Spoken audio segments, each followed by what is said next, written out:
అందరికీ నమస్కారం అండి.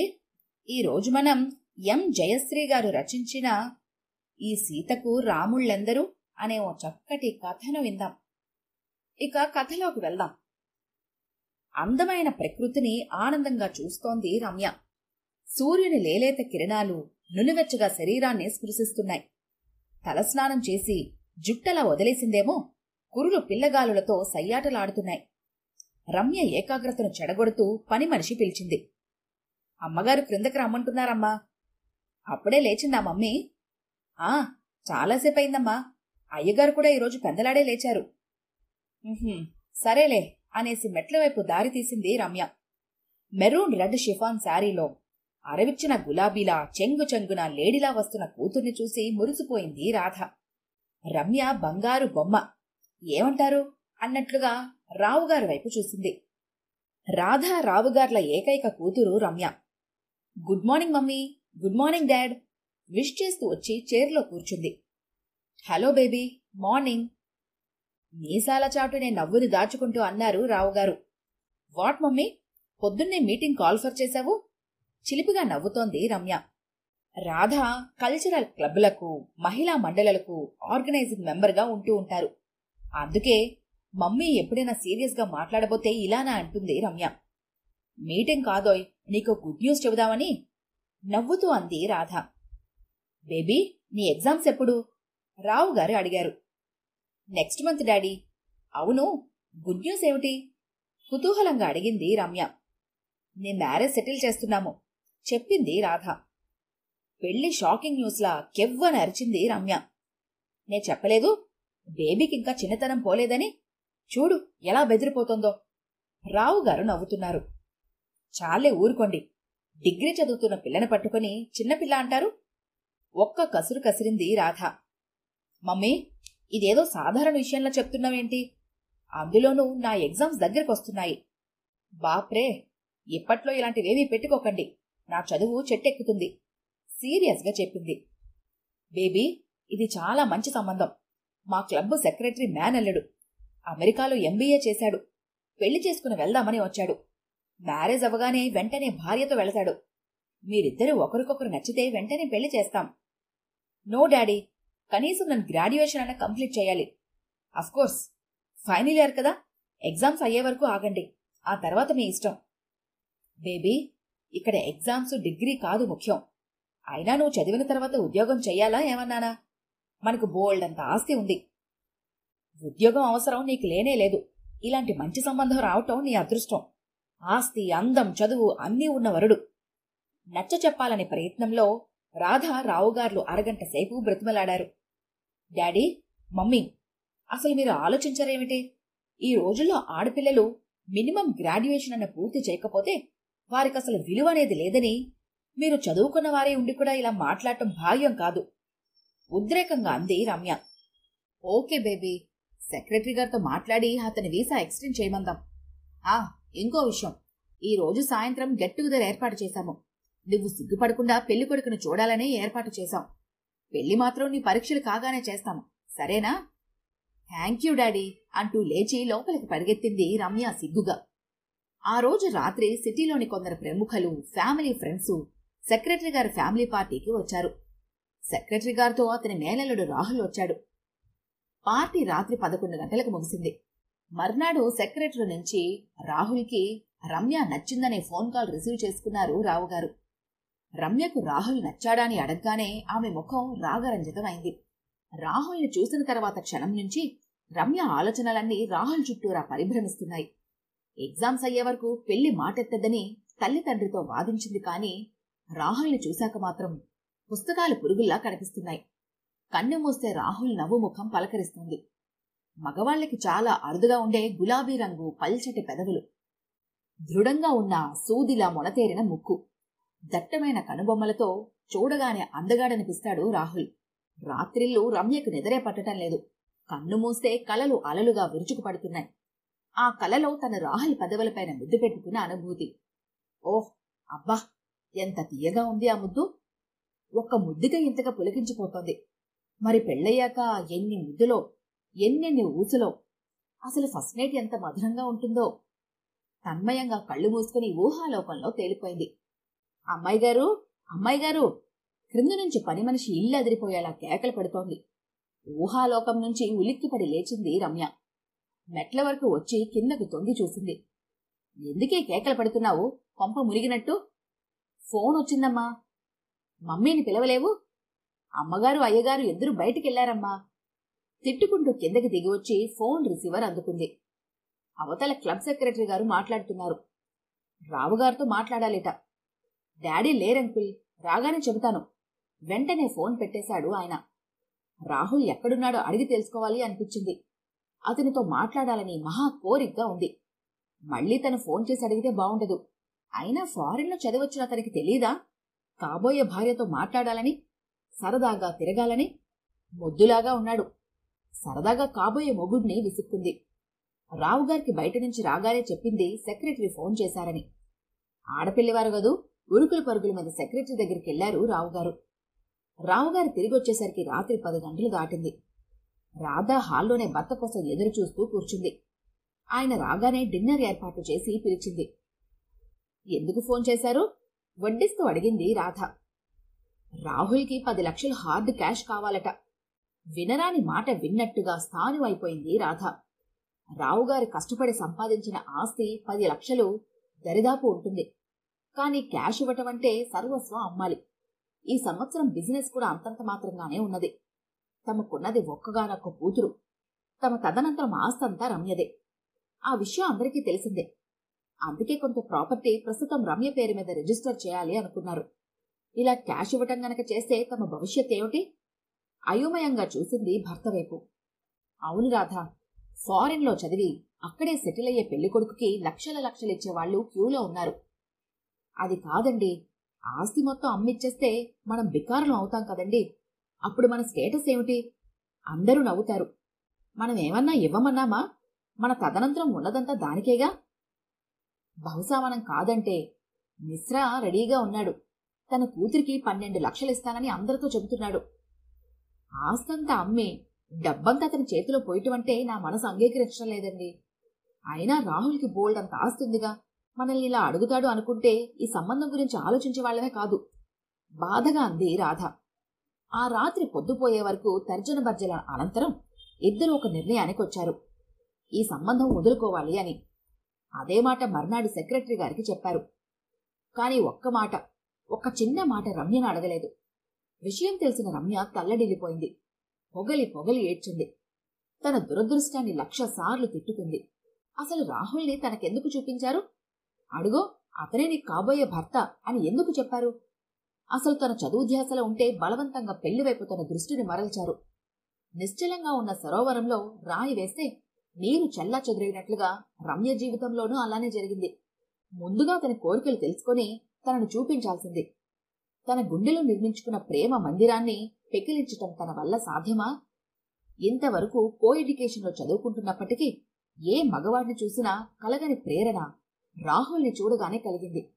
జన్మజన్మల బంధంలా అతని సమక్షం కోసం తను తప్పించిపోయింది. అలాంటిది ఇప్పుడు తను మరవగలదా? పార్టీలో చూసిన దగ్గర నుంచి అతన్ని తలవని క్షణం, మరిచిపోని నిమిషం లేనేలేదు. అంతలా తనలో ఐక్యం అయిపోయిన మూర్తిని చెరిపేయగలదా? గడపబోయే సంసారాన్ని, అతని చిలిపే చేష్టలను ఊహలలో అనుభవించి హాయిని పొందింది. ఇదంతా ఇప్పుడు తన భ్రమగా తీసేయాలా? నిశ్శబ్దానికి ప్రతీకలా తయారైంది రమ్య. ఇప్పుడు తన గదిలోంచి అసలు బయటికి రావటం లేదు. రాధ గమనించినా పరీక్షల కోసం సీరియస్ గా చదువుకుంటుందని మాత్రమే అనుకుంది. రాహుల్తో గడిపిన సుందర స్వప్నాన్ని మరవలేక మదనపడుతోందనే విషయం రావుగారికి కూడా తట్టలేదు. రమ్య మొదట్నుంచి బ్రిలియంట్ స్టూడెంట్. ఎగ్జామ్స్ లో ఏమాత్రం కష్టపడి చదవకపోయినా బాగానే రాయగలిగింది. లాస్ట్ ఎగ్జామ్ రోజు రమ్య ఫ్రెండ్ రాగిని గొడవ చేస్తే ఎగ్జామ్ అవగానే పిక్చర్కి వెళ్లారు. పిక్చర్ నుంచి ఇంటికొచ్చేసరికి రాధ కూతురి కోసం ఎదురు చూస్తూ ఉంది. బేబీ, ఎక్కడికెళ్ళావు? కోపంగా అడిగింది. రాగిని గొడవ చేస్తే సినిమాకెళ్ళానమ్మా, మామూలుగా చెప్పింది రమ్య. అసలు ఆ రాగినితో తిరగద్దని నీకెన్నిసార్లు చెప్పాను? ఈసారి మరింత కఠినంగా ఉంది రాధ గొంతు. మమ్మీ, రాగినితో ఫ్రెండ్షిప్ చేయటం వలన ఇప్పటివరకు నాకే ప్రమాదం కలగలేదు. నువ్వెందుకలా నన్ను శాసిస్తావో నాకిప్పుడు అర్థం కాదు. రాగిని మంచిదే కావచ్చు, కాని రాగిని వాళ్ళమ్మ మొగుడు వదిలేగానే ఇష్టం వచ్చినట్టు చెడు తిరుగులు తిరిగింది. అలాంటి దాని కూతురుతో తిరిగితే మన పరువేం కాను? మమ్మీ, రాగిని వాళ్ళమ్మ అలాంటిదేం కాదు. రామనాథం గారితో ఆమె ఈ సొసైటీలో గౌరవంగానే బ్రతుకుతోంది. తనకు తెలిసింది మాట్లాడింది రమ్య. షటప్, నాకెదురు చెప్పే అంతటి దానివా? అయితే విను. రాగిని వాళ్ళమ్మది మాది ఒక్క ఊరి అన్న సంగతి నీకు తెలీదు. మూడొదిలేశాక చెడు తిరుగులు తిరిగింది కూతుర్ని పెంచటానికి. ఆ టైంలోనే రామనాథం గారు చూసి ఆయన సంఘ సంస్కర్త కనుక దానిమీద జారిపడి పెళ్లి చేసుకున్నారు. ఇప్పుడు బుద్ధిగా ఉన్న గత చరిత్ర ఎలా మాసిపోతుంది? నిప్పులు కురుస్తున్న కళ్లతో ఒక్కో మాట అంటోంది రాధ. తల్లి చెప్పేది శాంతం వినకుండా తన రూమ్కెళ్ళటానికి మెట్లెక్కుతోంది రమ్య. వెనకే వెళ్ళింది రాధ. బేబీ, 6 గంటలకు నిన్ను చూడటానికి వస్తున్నారు. ఇప్పుడే 5:30 దాటింది. త్వరగా రెడీ అవ్, క్విక్! ఆజ్ఞ జారీ చేసింది రాధ.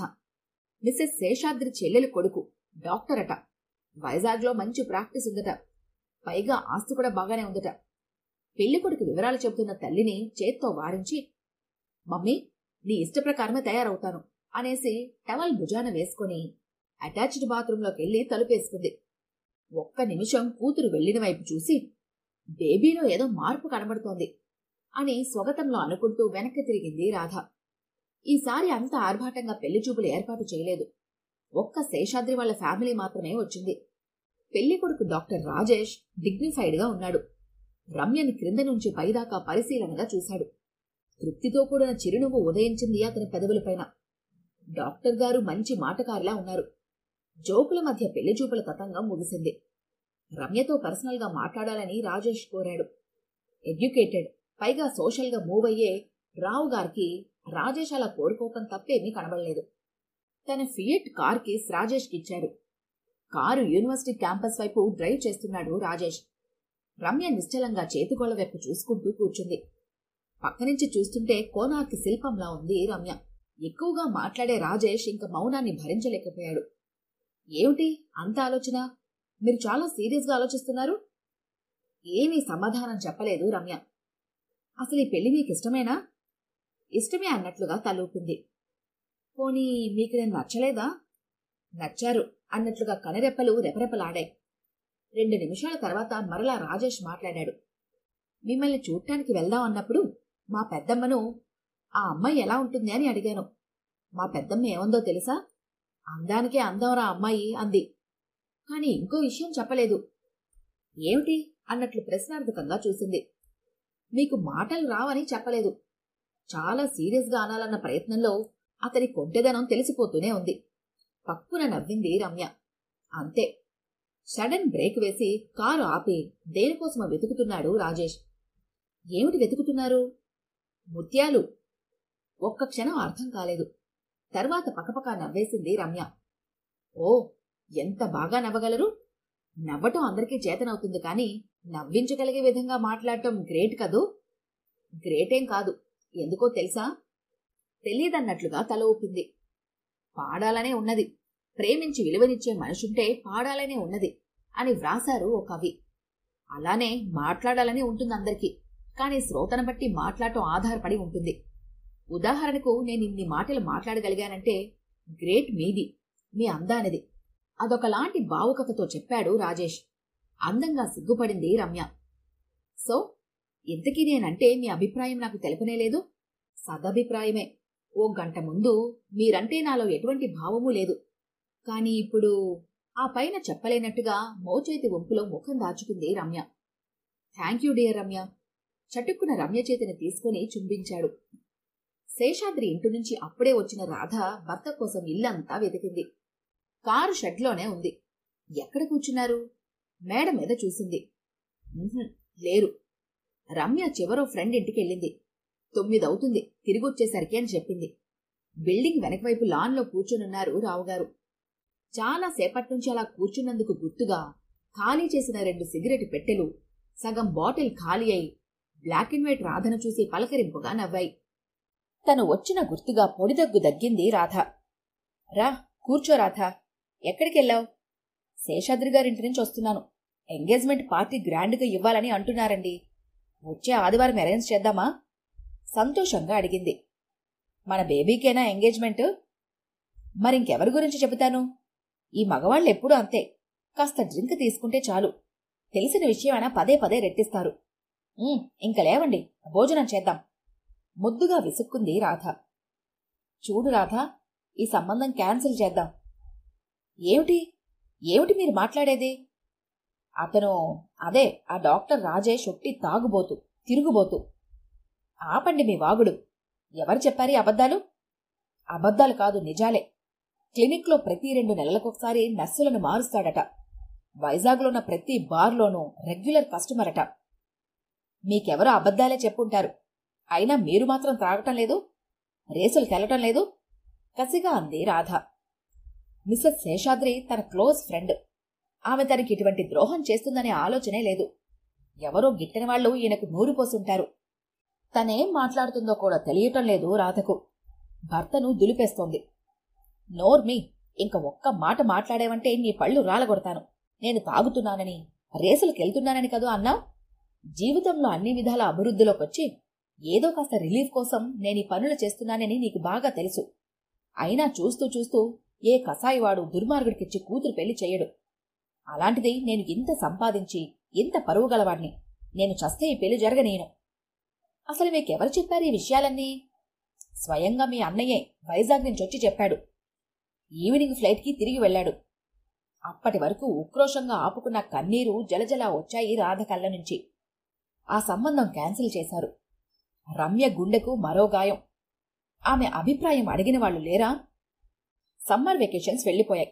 స్కూల్లో, కాలేజీలో రీఓపెన్ చేశారు. రమ్య ఎంఏకి అప్లికేషన్ తెచ్చుకుంది. అది చూసి రాధారావు గారిద్దరూ మాట్లాడలేదు. క్లాసెస్ బిగిన్ అయ్యాయి.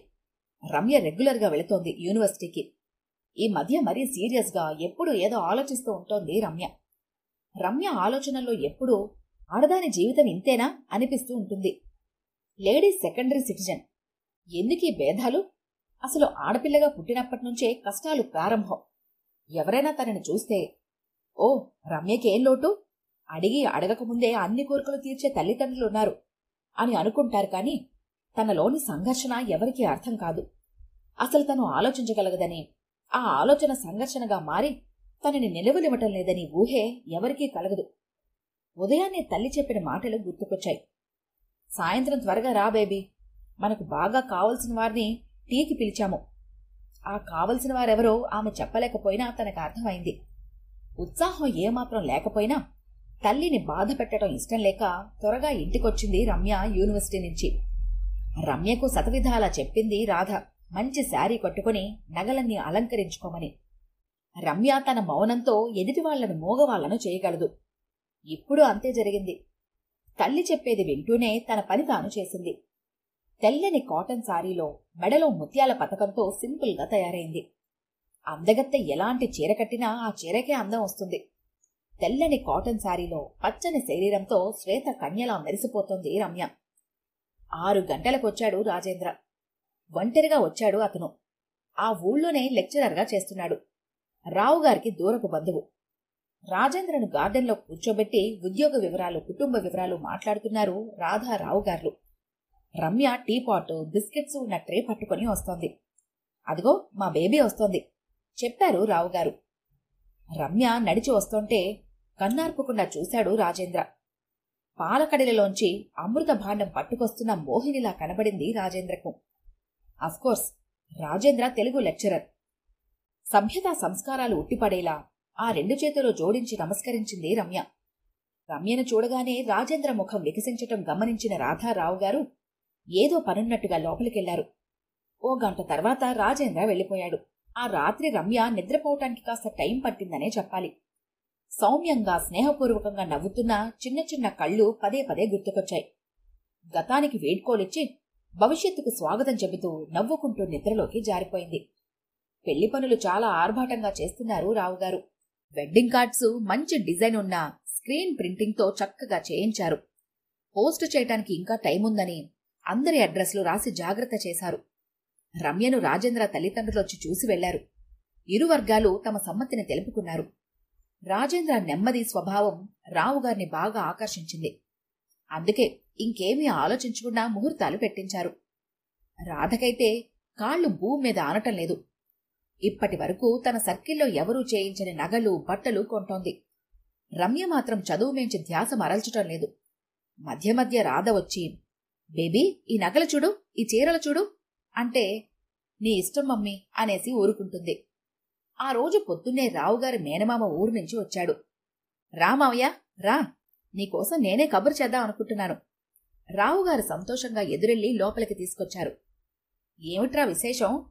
బేబీ పెళ్లి కుదిరింది. సంతోషం. ఏది రాధమ్మా? అమ్మాయి రాధా?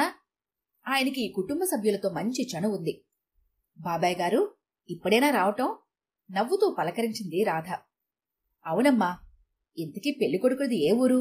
ఏం చేస్తూ ఉంటాడు? పాలెం నారాయణ గారు మనవడు. అబ్బాయి పేరు రాజేంద్ర. ఇక్కడే లెక్చరర్గా చేస్తున్నాడు.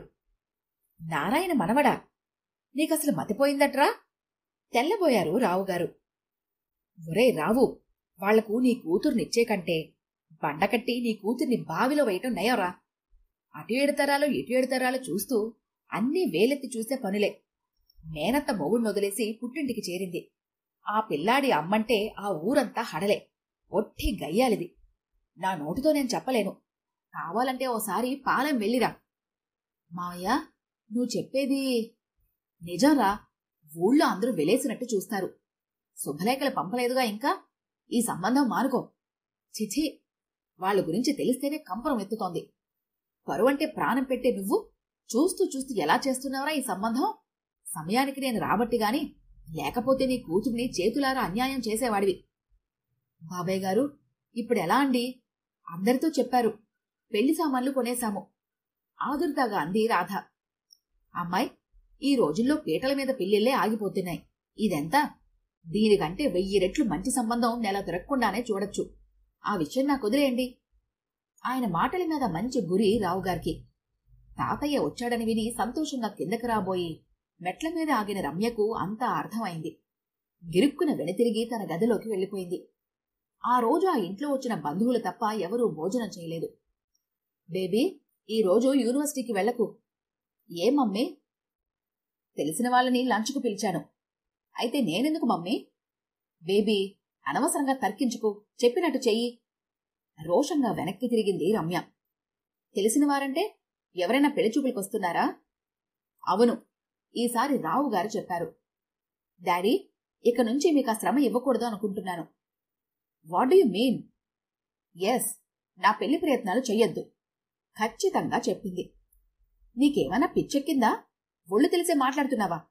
రాధ ఉరిమి చూసింది కూతురువైపు. మమ్మీ, ఏనాడైనా మీరు నా గురించి ఆలోచించారా? ప్రతి సంబంధం చూడటం, నచ్చాడా అని అడగటం, ఇంతవరకే మీ బాధ్యత అనుకున్నారు. కానీ క్యాన్సిల్ చేసే విషయంలో నాతో ఒక్క చిన్న మాట అడిగారా? బేబీ, అవును డాడీ. మొదటిసారి రాహుల్ని చూపించి ఇతరే నీ కాబోయే భర్త అని మీరు చెప్పలేదు.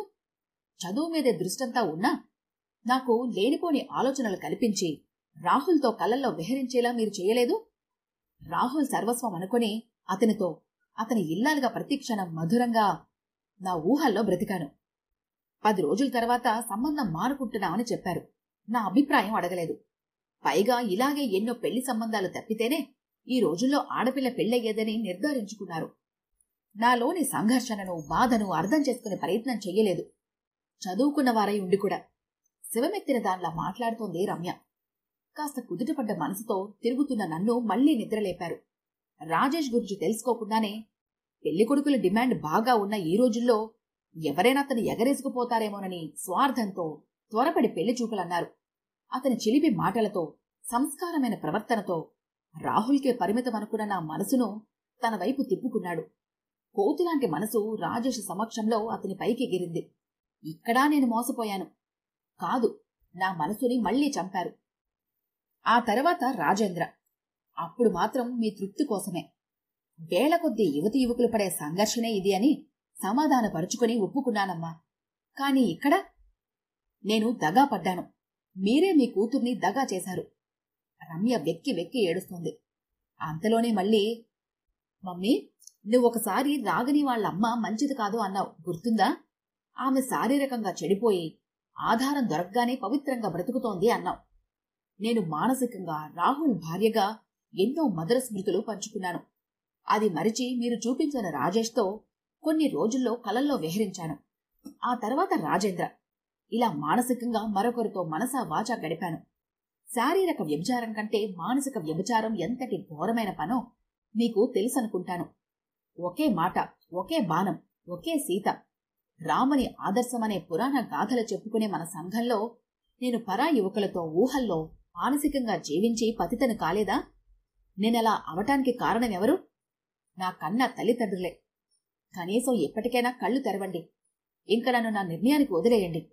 నా ఇష్టం వచ్చినప్పుడు, నాకు నచ్చిన వరుడు దొరికినప్పుడు నేనే చేసుకుంటాను. తల్లిదండ్రులుగా నా పెళ్లి చేసే అర్హతను మీరు కోల్పోయారు. రమ్య విసురుతున్న మాటలు ఈటెల్లా ఆ తల్లిదండ్రుల గుండెల్లో చీల్చి చెండాడుతున్నాయి. ఈ కథ కనుక మీకు నచ్చినట్లయితే లైక్ చేయండి, షేర్ చేయండి. మరిన్ని ఇంట్రెస్టింగ్ కథల కోసం మా ఛానల్ని తప్పకుండా